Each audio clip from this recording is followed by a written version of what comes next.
Hola, bienvenidos a un nuevo programa de Expediente INACYPE. Mi nombre es Luz María Saucedo Ruz y les agradezco que nos acompañen el día de hoy en Expediente INACYPE. El tema que tocaremos el día de hoy es leyes penales que deben modificarse a corto plazo, y para hablarnos de este tema nos acompaña el doctor Alberto Nava Garcés, quien es profesor investigador en el Instituto Nacional de Ciencias Penales, especialista en Derecho Penal y Nuevas Tecnologías. Alberto, bienvenido. Gracias por venir al programa. Muchas gracias, Luz. Buenos días. Alberto, ¿por qué hablar de este tema en este momento? ¿Por qué hablar de cuál es la agenda penal pendiente? Bien, estamos en un tiempo magnífico para ir programando el trabajo, la realización de nuevas leyes o la modificación de algunas existentes. Creo que al principio o en una etapa de transición tenemos que observar qué leyes están funcionando y qué leyes no.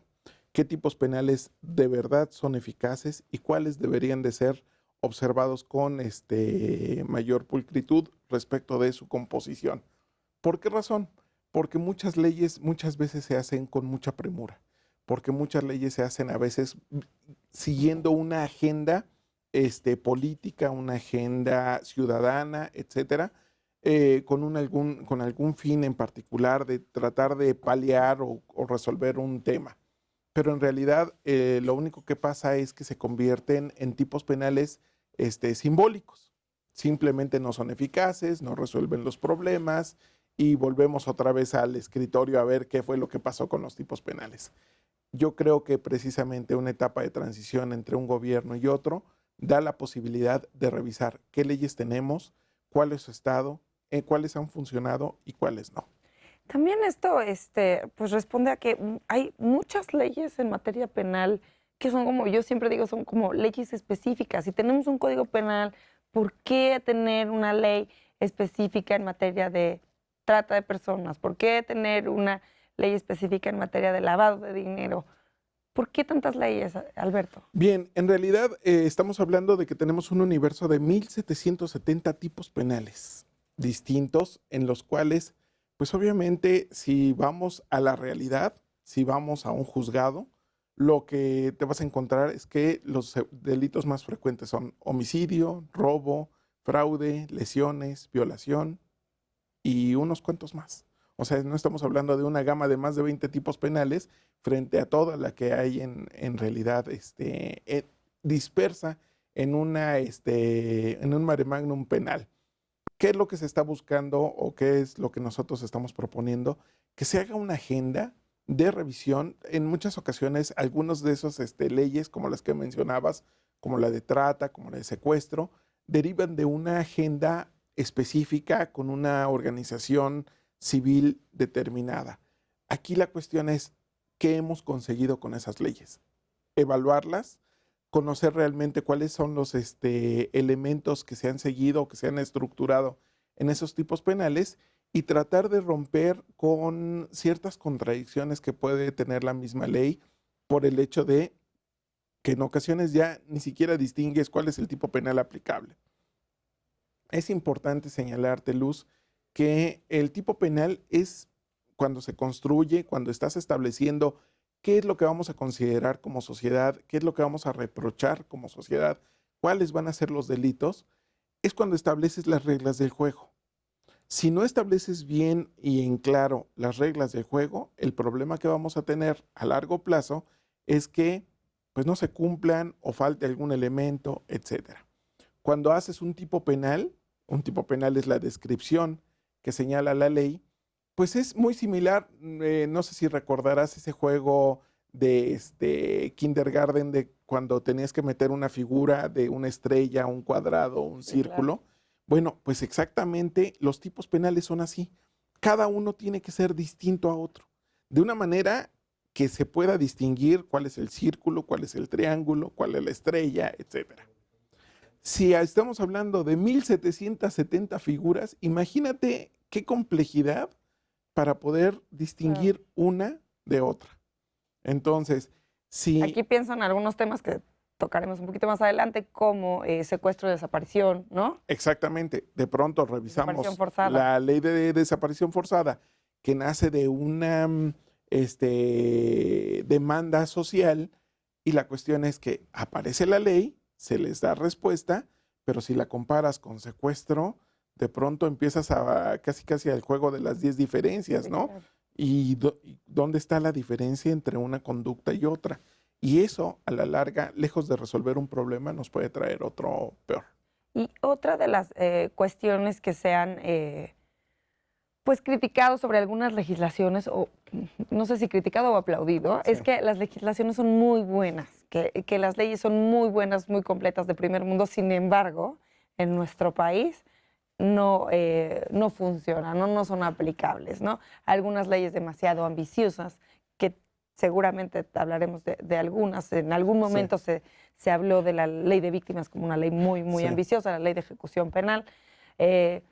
También habrá que tomar en cuenta estas buenas prácticas del legislativo, sin embargo, que se puedan pues, aplicar de una manera correcta en el país, ¿no? Mira, ya que tocas el tema precisamente de la ley de víctimas, creo que es un tema muy sensible que toca en muchos espacios en nuestro país y que pues no se ha dado la respuesta correcta. Ese es el gran problema.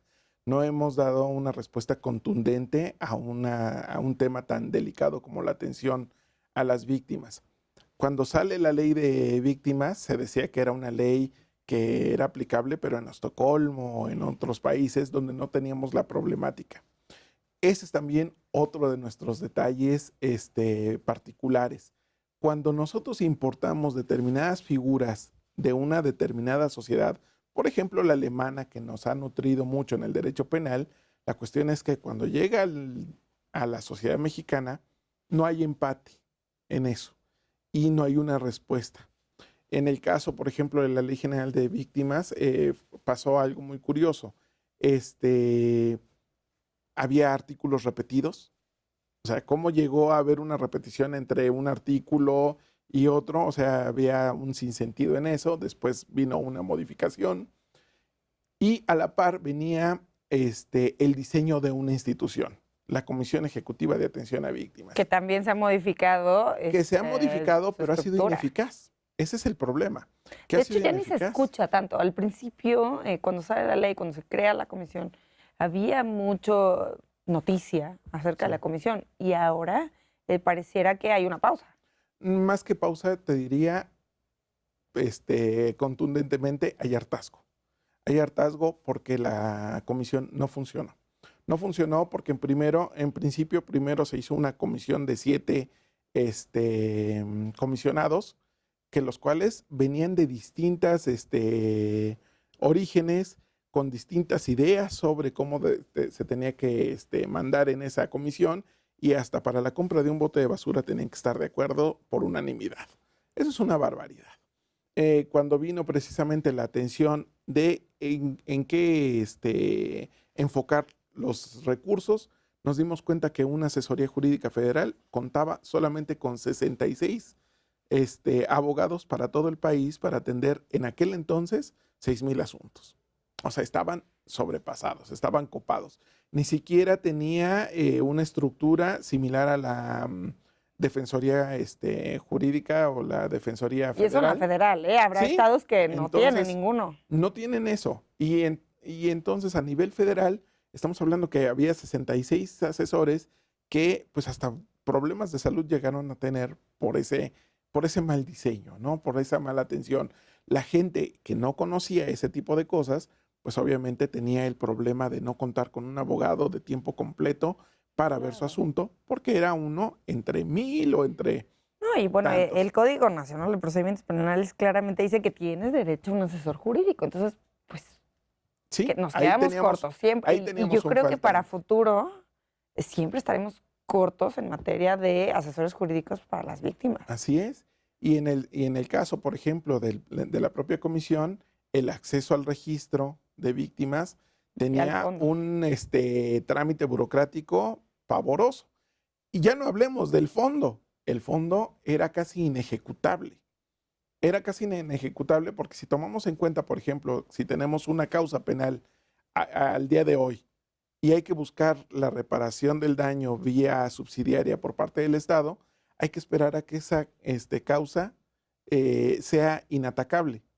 Si hablamos que el amparo directo tiene 8 años para poder tramitarse, pues la persona se tiene que esperar todo lo que dure la causa, todo lo que dure la investigación, el proceso, esperar a que no haya ningún recurso para poder acceder. Estamos hablando de 10 años para cobrar una sentencia. Sí, no, Alberto, ¿cuáles son las propuestas? Ya nos adentramos en un tema, ya estamos hablando Sí. de la ley de víctimas. ¿Cuáles son las propuestas que hay para pues reformar la ley de víctimas?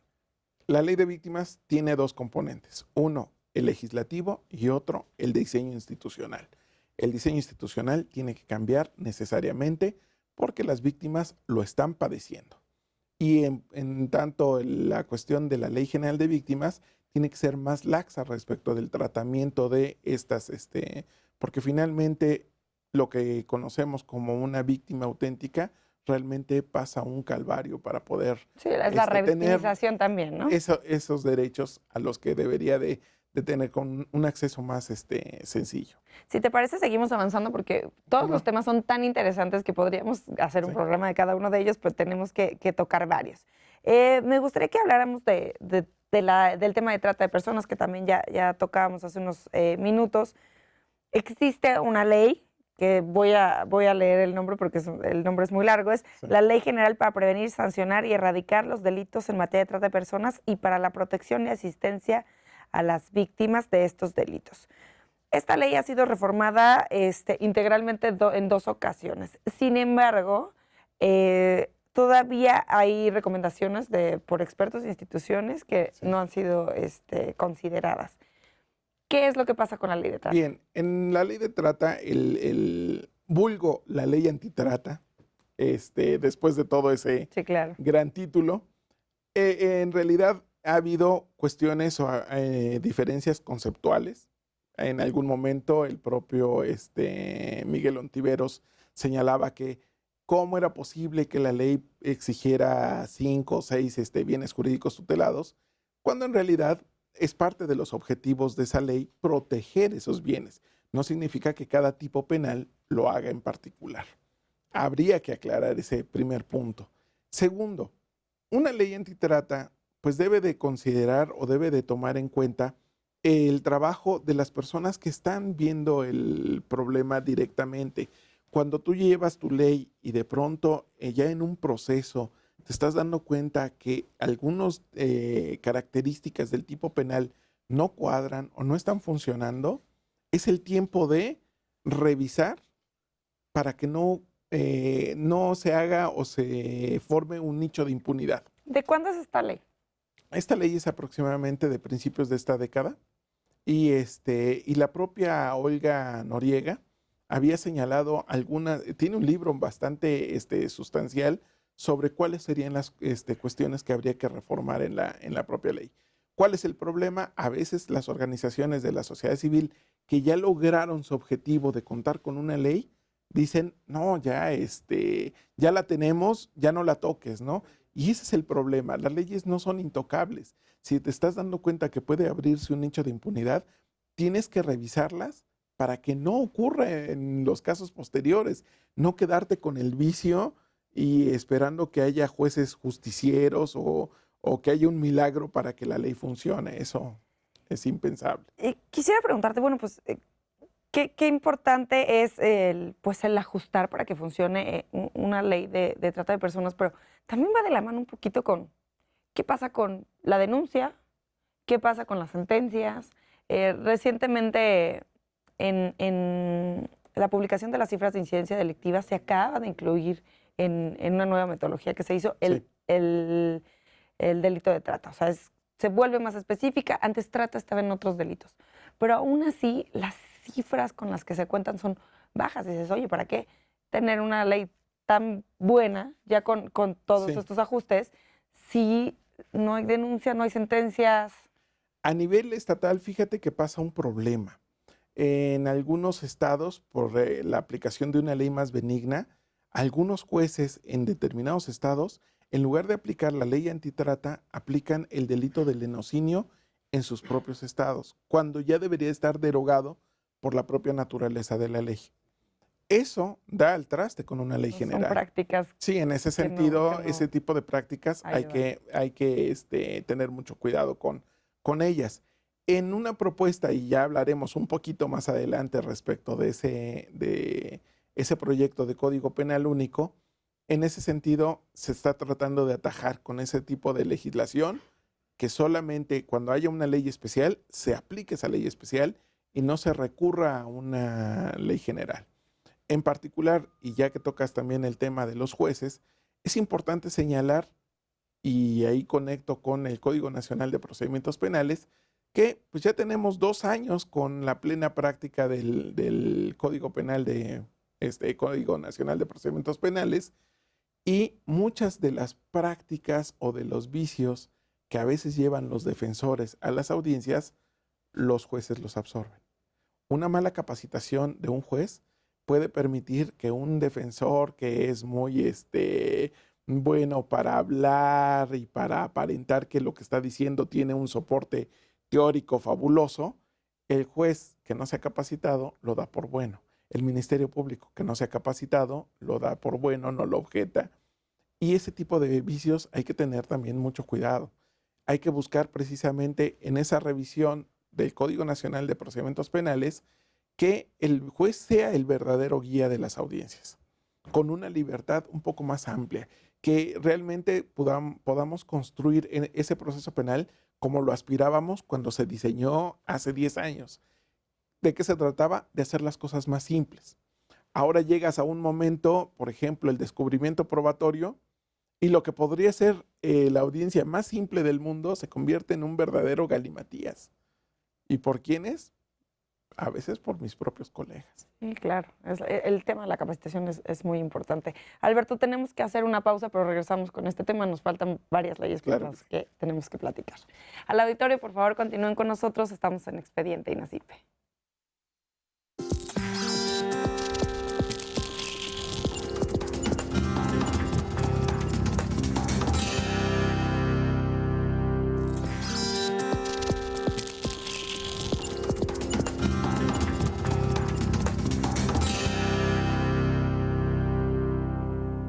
Gracias por continuar con nosotros en Expediente INASIPE. Les comento que pueden estar en contacto con nosotros a través de las redes sociales del canal judicial, que aparecerán en sus pantallas a lo largo del programa, y también en nuestro Twitter, que es @expediente_. Queremos saber sus sugerencias y comentarios acerca de los programas, en especial el del día de hoy, que habla los pendientes de la agenda penal, o cuáles son las leyes penales que deben de modificarse a corto plazo.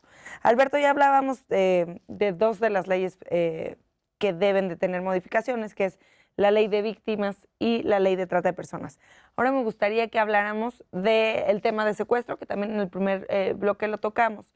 Existe una ley que también ha sido criticada y quisiera que tú me platicaras cuáles son los principales problemas que existen con la ley actual de secuestro, y más adelante te haré algunos comentarios acerca de algunas propuestas.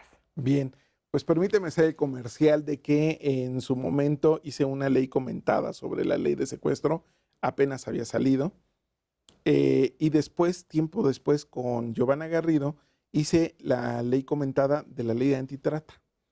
Esa está disponible en el INASIPE de manera gratuita en la página. Ah, qué Y bien. es importante señalar porque, digo, se trata de que cuando hacemos una agenda penal, estamos hablando de que estamos hablando de un trabajo de 10 años a la fecha.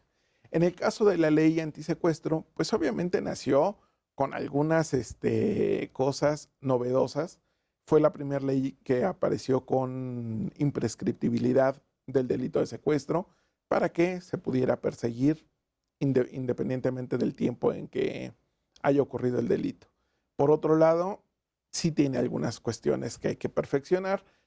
Una de ellas, por ejemplo, muy simple, se refiere a que todos los delitos que ocurran bajo esta ley se perseguirán bajo el concurso real. No, en realidad puede existir el concurso ideal, y ese tipo de cosas lo único que hacen es trabar un proceso en la realidad.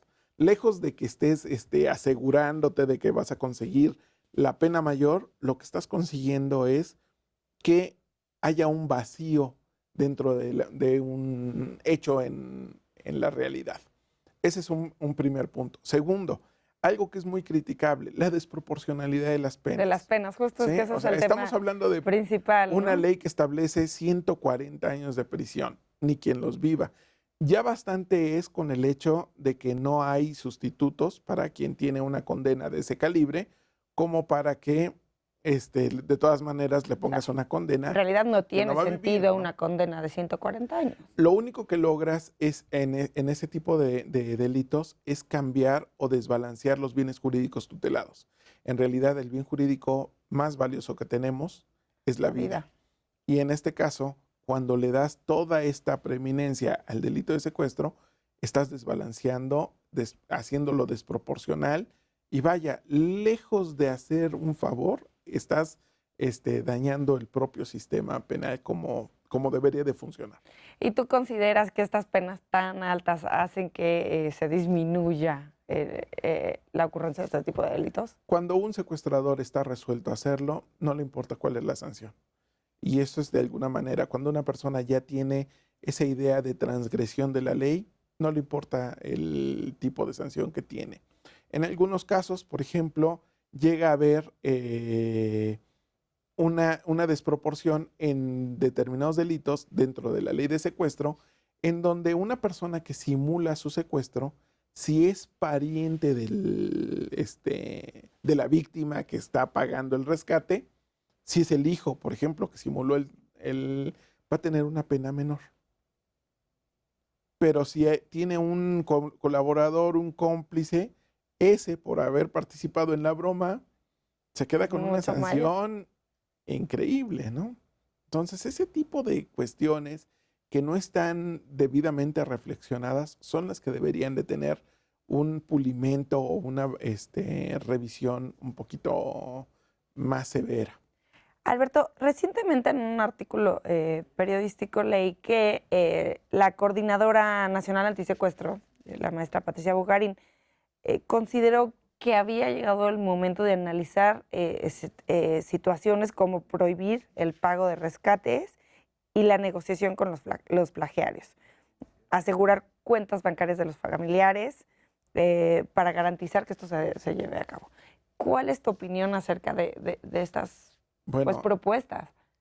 Es una respuesta totalmente drástica para dar o para golpear contundentemente o avisarle al secuestrador o al que pretende hacerlo que no va a obtener nada.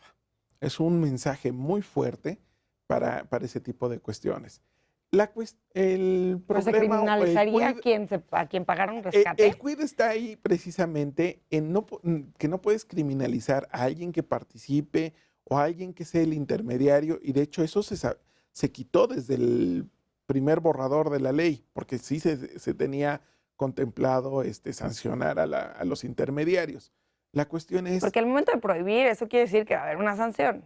Sí, y un castigo, y además te conviertes prácticamente en cómplice, ¿no? Sí, te digo, es criminalizar a un familiar o a alguien que quiere recuperar a su familiar. Existe algo que se llama no exigibilidad de otra conducta. Y cuando tienes un caso como este, no te queda de otra más que o confiar en tus autoridades, pero también que quede la posibilidad de que puedas mediar. Sí, porque aparte aquí habla de negociación con los plagiarios. Aquí te voy a hacer una mezcla con otra ley. Sí. La amnistía. O sea, esto suena a negociar, puede ser perdonar a los plagiarios. Pero dejamos a un lado el delito de secuestro.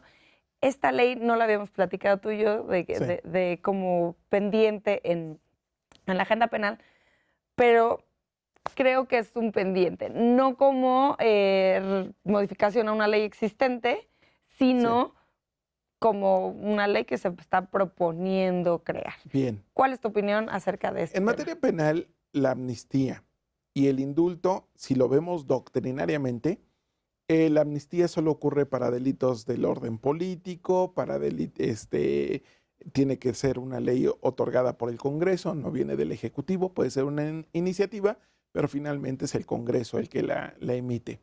En este caso, cuando estamos hablando de una ley de amnistía, no cuadraría con los tiempos o con más bien la pretensión de pacificación. No es el componente.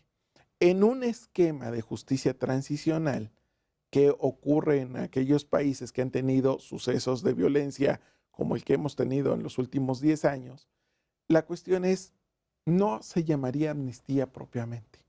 Tendría que ser una figura realmente, y aquí tenemos que romper los esquemas de los penalistas, que a veces somos muy cuadrados y que si no es indulto es amnistía y si no, no existe nada, ¿no? En este caso, lo que tendríamos que buscar es un esquema que no es exactamente amnistía, que no es exactamente indulto, porque el indulto finalmente es un perdón que se da a una persona con sentencia, y en este caso, pues obviamente se abriría Y el indulto es a cambio de nada, ¿no?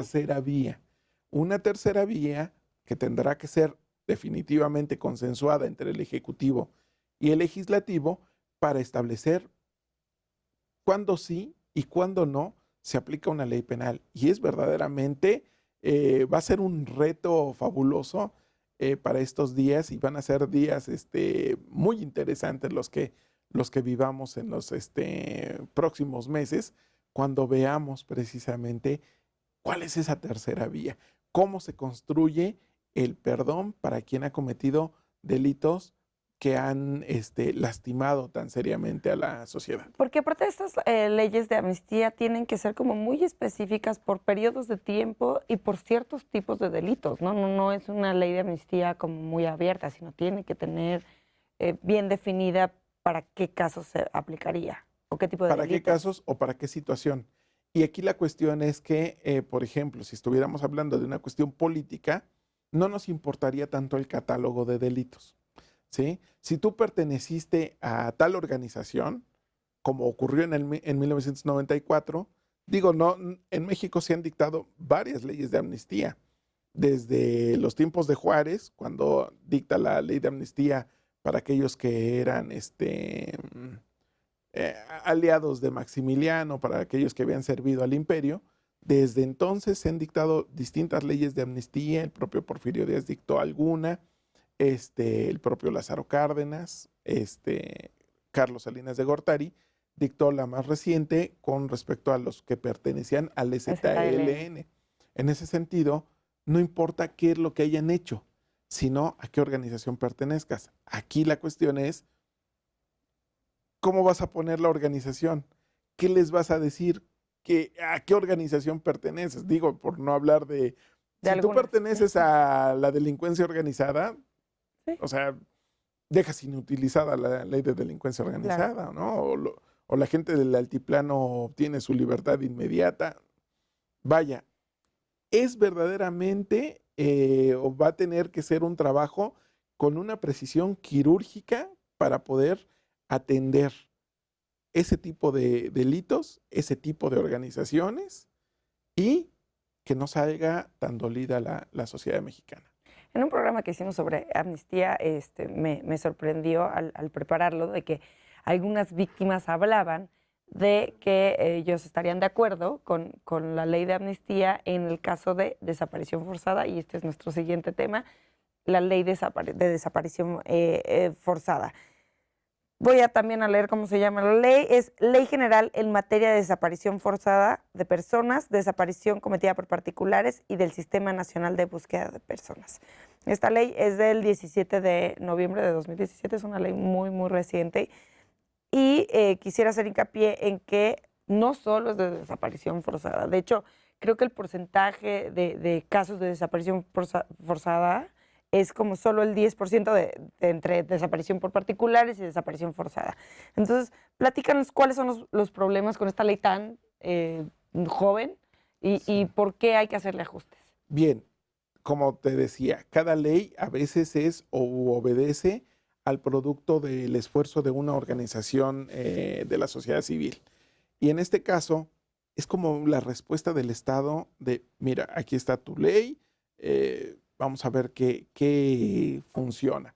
La cuestión es, hay que tener mucho cuidado en el diseño de las leyes, de que no empaten con otras, o de que no tengan, un juez no puede decir, esto se parece a tal ley, o podemos aplicar esta, cuando le dejas un tema tan fuerte a un juez en donde no se distingue cuál es la ley aplicable, tenemos un gran problema. ¿Por qué? Porque si te equivocas, estás dejando en libertad a la persona prácticamente. A corto o mediano plazo obtendrá su libertad porque te equivocaste. Entonces ya te Entonces, ¿esto quiere imaginarás, decir que esta ley se parece a la se de parece secuestre? muchísimo a la de A la secuestro, de secuestro. ¿no? Y en ese sentido también hay criterios internacionales que prohíben ese tipo de prácticas porque no puedes elegir la que más se parezca. Tienes que elegir la que le corresponda al tipo penal en particular. En algún momento escuché a personas no especialistas en la materia distinguir, es que la desaparición forzada la cometen servidores públicos y el secuestro particulares, de ninguna manera. Ambos pueden cometer este tipo de conductas y ese es precisamente lo delicado. O sea, que en el secuestro también puede ser Claro. cometido por Sí. servidores públicos, pero la desaparición forzada sí es solamente por servidores públicos, Y ¿no? la Es cuestión correcto. es, exactamente, hay que tener mucho cuidado. Y en la desaparición forzada pueden colaborar particulares. ¿Y ¿Qué cuál haces sería con una ellos? propuesta, no ¿No? una propuesta formal, pero una propuesta? ¿Se debería desaparecer alguna de estas leyes? Yo creo que tendríamos la posibilidad de unificarlas y distinguir precisamente en qué consiste una conducta y en qué consiste otra. Y te digo, es exactamente establecer los rasgos diferenciadores. Eso es lo importante en este tipo de trabajos. Y en cuanto al Sistema Nacional de Búsquedas de Personas, ¿esto ya existe? Existe, pero de manera precaria, ¿no? O sea, nosotros hemos podido constatarlo en la práctica que son muchos grupos de la sociedad civil los que se encargan de hacer búsquedas. Uno de ellos muy significativo se llama el Grupo Eslabones, que fue el que encontró las fosas en el estado de Morelos. Es un grupo que se ha dedicado a hacer búsqueda en Veracruz. Tú ves a las organizaciones de la sociedad civil, a los propios familiares buscando, rascando la tierra. Es un tema bastante delicado en donde pues el Estado todavía tiene un compromiso mayor para con ellos. Una de las críticas que se hace a esta ley es que está la ley, pero que no se ha aplicado y que los estados no han alineado sus leyes. ¿Es necesario que las entidades federativas alineen sus leyes a esta ley general? Al tratarse de una ley general, exige la competencia y la colaboración de las distintas instancias en los distintos órdenes de gobierno. Sin eso, y con el problema tan grande que tenemos en la materia, no es posible realmente decir que funcione con mediana, ¿cómo se llama?, eficacia. Alberto, pues yo entré al tema de desaparición forzada, ligándolo con el tema de amnistía. ¿Cuál es tu parecer de que se aplique amnistía, que es lo que algunos de las víctimas o parientes de las víctimas de desaparición forzada hablaban, con tal de conocer la verdad, ¿no? Que es pues un tipo de creación de comisiones de la verdad? Claro, mira, no quiero comportarme de manera insensible ante un tema que es verdaderamente delicado. Cuando se habla de perdón, cuando se trata de olvido, cuando se trata de algo que verdaderamente ha incidido en la vida de muchísimas familias, es un tema verdaderamente delicado. Yo creo que por eso es que se han formado o se están realizando los foros a nivel nacional para conocer el sentido, el sentir y la sensibilidad de estas familias que son directamente atacadas. Por mi parte, un borrón y cuenta nueva, estamos hablando de algo verdaderamente ingente que requiere de muchísima reflexión, sobre todo, te digo, para no ser insensible respecto de este tema. Podríamos decir, se puede establecer una especie de amnistía, porque finalmente no lo es, porque finalmente no cumple con todos los requisitos que se establece, porque la tarea es verdaderamente grave. Hemos llegado a un estado en el que pues la propia sociedad mexicana está muy dolida, han sido muchos los muertos, han sido muchísimos los desaparecidos y pues vaya que ahí no me gustaría estar en los zapatos del Ejecutivo para tomar una decisión tan grave como lo va a tener que tomar. Pues Alberto, tenemos que hacer nuevamente una pausa, pero todavía nos quedan varios temas de los que de hablar, pero pues regresando del corte. Al auditorio, por favor, continúen con nosotros. Estamos en Expediente INACIPE.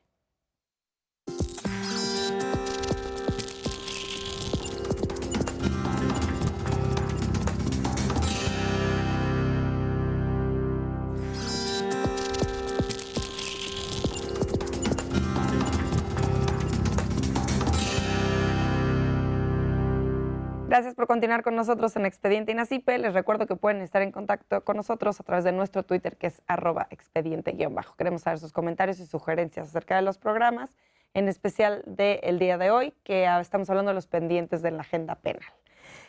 Alberto, hay otras varias legislaciones que nos faltan por hablar. Quisiera que habláramos de la legislación sobre personas morales. ¿Cuál es esta ley?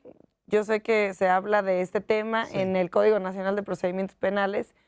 ¿Qué es lo que falta? ¿Hay que hacer ajustes en el código o hay que crear una ley? Fíjate, hace 20 años se escribió con letras de oro en el Código del Distrito Federal, en el Código Penal del Distrito Federal, las personas morales no delinquen, tal cual.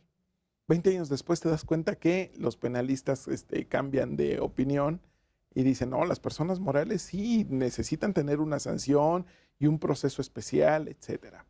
Como una incorporación. Que todavía hay mucho debate en sí, la materia. Claro. Hay penalistas muy reconocidos que siguen siendo eso, no puede ser, ¿no? Claro, porque de alguna manera te vas a encontrar que se convirtió más en estos tiempos en una cuestión de marketing, el famoso compliance se convirtió en una cuestión de marketing penal que de un tema realmente debidamente tratado doctrinariamente.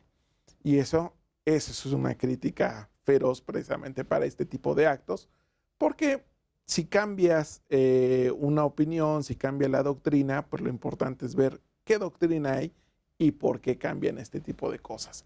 En el caso de las personas morales, se inscribe en el Código Nacional de Procedimientos Penales, que no debería de haber sido su lugar.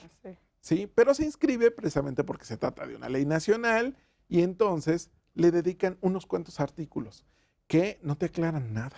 O sea, no te dejan en claro si está bien regulado, si no está bien regulado, si puedes sancionar a la persona de manera única y la persona física se va. Digo, porque la persona física les entrega hasta, puede ser el delator de la persona moral y se va tan campante, ¿no? Claro. Como y si que la fuera, empresa no importa, o sea, ya. como si fuera un de esos moluscos que cambian de caparazón y no se trata de eso.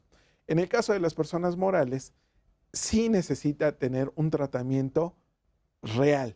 Debe de haber un tratamiento tanto en el Código Penal como en el Código Nacional de Procedimientos Penales, pero real. Algo que realmente no haya sido incorporado como una mera moda, sino realmente con un articulado que le haga funcional y que le haga entender tanto a los representantes legales como a los consejos de administración en qué problemas se pueden colocar si no tienen precisamente medidas de prevención, si no tienen cuidado en cuáles son las tareas, en los procesos, tanto administrativos como de logística, en donde algún trabajador puede colocarte en una situación vulnerable, ¿no? Imagínate una empresa transportista que, siendo de muy seria reputación, algún trabajador meta droga o la empiece a transportar, ¿no? Junto con la mercancía legal. Hubo el caso, curiosamente, en Estados Unidos, que se llamaba Silk Road, el caso en donde las personas compraban drogas sintéticas, etcétera, y les llegaban por el correo institucional, por el correo tradicional de los Estados Unidos. Entonces hay que tener mucho cuidado. Sí, claro, ¿quién está metiendo eso? ¿Y quién está dejando pasar ese tipo de cosas? Y su lugar es el Código Penal, junto con el Código Nacional de Procedimientos Penales, porque ya está ahí. Pero bien regulados, con un esquema. ¿Tú no lo sacarías del código? No lo sacaría, porque una parte es la parte procedimental, pero en el Código Penal tendrías que establecer con un poquito de más claridad cuándo sí, qué delitos sí, y sobre todo cómo se va a procesar. Con esta regulación que ya existe en el Código, estos artículos en el Código Nacional de Procedimientos Penales, ¿ha habido ya algún procedimiento? Los ha habido, hay casos paradigmáticos, pero finalmente no dejan de ser simbólicos mientras no haya un esquema realmente claro de cuál es la responsabilidad de las personas morales. Otro de los temas que también viene en el Código Nacional de Procedimientos Penales, en unos artículos, en pocos artículos, es la acción penal por parte de particulares.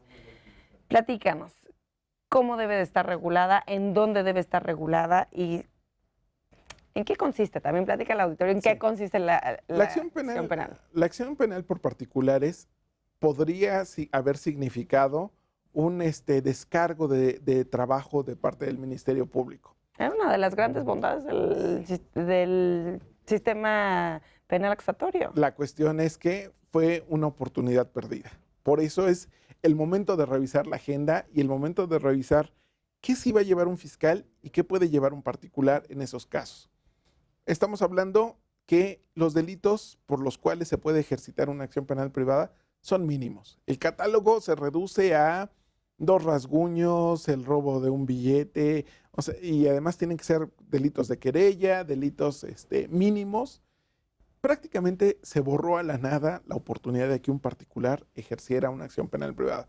No significa que se esté saltando al Ministerio Público, que esté haciendo las cosas, simplemente le está descargando un trabajo que el propio particular puede ejercitar.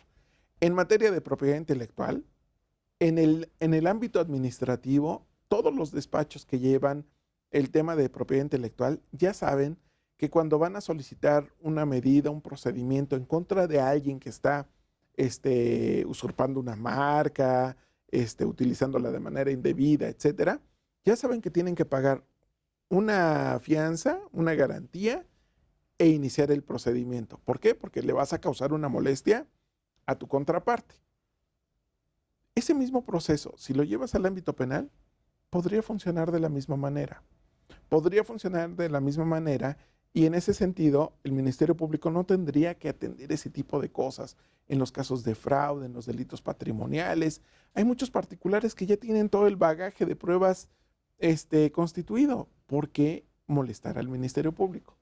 ¿Cuál es o por qué decimos que es la oportunidad perdida? Porque cuando tú necesitas un acto de investigación, si tiene que ser por parte del Ministerio Público quien lo tiene que realizar, el Ministerio Público a partir de ahí ya te quitó la acción penal privada. Claro. Se encarga él. Te voy a decir cómo funciona, y cómo te acercas. Tú en ese momento le dices, mira, yo inicié esta acción penal privada, pero necesito este acto de investigación, y en ese momento el Ministerio Público te lo quita. Y si necesita control judicial, el juez te lo puede conceder, pero se lo da ya al Ministerio Público y te lo vuelve a quitar. O sea, finalmente te lo quitan funciona, sí. según como necesites el acto de investigación. ¿Y qué pasa? Que cuando ya el Ministerio Público se queda con el asunto, tiene la posibilidad de imputar o no hacerlo. Y si no lo hace, se acabó el camino. No pasa nada. No, se acabó. El particular ya se quedó sin mayores elementos. Entonces, en ese sentido, sí fue una oportunidad perdida. Creo que se puede revisar la agenda. Creo que se pueden ampliar los tipos penales por los cuales se persiga, sin importar cuál es la sanción, sino el tipo de delito de que se trate, y que finalmente hay muchos particulares que preparan su elenco probatorio, lo presentan ante un juez y lo pueden ejercitar. Y vaya que es necesario despresurizar el trabajo Así de es. los agentes Y del Ministerio Público. Finalmente te abre las puertas a que tengas una salida alterna. Vaya, no, una cosa no excluye la otra, ¿no? Nos queda un tema muy, muy interesante del que se habló mucho, y de repente también parece que hubo una pausa, que es el Código Penal único o nacional, ¿no? Sí. Tenemos estas dos opciones de nombre. En el periodo electoral, de campañas electorales, varios de los candidatos tenían como prioridad el código, unificar el Código Penal. ¿Qué es lo que sucede ahora? Ya que tenemos un presidente electo, ¿cuál va a ser el camino? ¿En dónde estamos parados en materia de unificar la legislación penal? Tenemos una muy buena oportunidad de unificar las leyes penales. A nivel nacional, muchas cosas o muchos tipos penales no se contemplan y eso empieza a abrir ciertos nichos de impunidad. No, Eso es que para aparte lo habría único que funciona. reformarlo continuamente porque pues, se van creando nuevos tipos penales, ¿no? O puedes ir reduciendo, o te puedes ir dando cuenta que algunas conductas ya ni siquiera deberían de estar en el catálogo penal. En el siglo XIX estaba el delito de vagancia y malvivencia. En el siglo XX lo quitan porque definitivamente es algo anacrónico. Si nosotros revisamos nuestro Código Penal, que es de 1931, el Código Penal Federal, pues nos damos cuenta que sí necesita una revisión en cuanto a su visión, de cómo se estructura un delito, cuáles son sus componentes, así como la parte especial, qué delitos sí y qué delitos no. Y que además adecuarlo al nuevo sistema de justicia penal, porque fíjate que hay algunos delitos que parecen muy simples. Por ejemplo, si tú ves terrorismo, digo, tiene N cantidad de elementos que casi lo hacen imposible de comprobar. Pero el siguiente, en un artículo subsiguiente, aparece una frasecita también para castigar, que dice aquella persona que ayude a un terrorista.